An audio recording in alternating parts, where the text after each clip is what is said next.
Hey guys, it's Mark again with Hanging with the Hyatts. I've been fooling with these ball joints, these Super ATV ball joints. Here's the cap. I've tried the Zerf fittings, went back to the regular fittings, the needle and seat fittings, and they just wouldn't take no grease. So they're serviceable.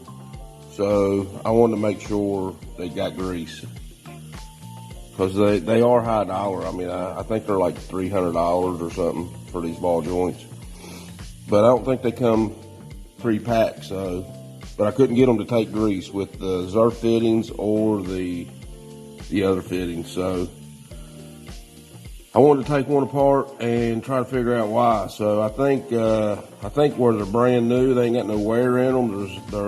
They're pretty tight. They were set up really tight, and I think that's why they won't take no grease. But so I don't know if you're supposed to like break them in before, you know, a couple 100 miles and then try to put grease in them. But I didn't want to do that. So anyway, I took it apart and packed it with grease, and I'm gonna do that on all of them, so that way I know they got grease, and go from there. Anyway, I just wanted to share that, so see you on the trail.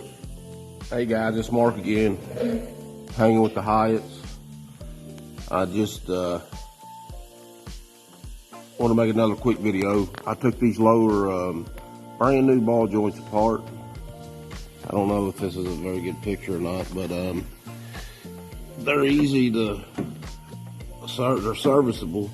They're easy to get apart, but they're brand new, and I think I figured out why they won't take no grease, because they got them too tight.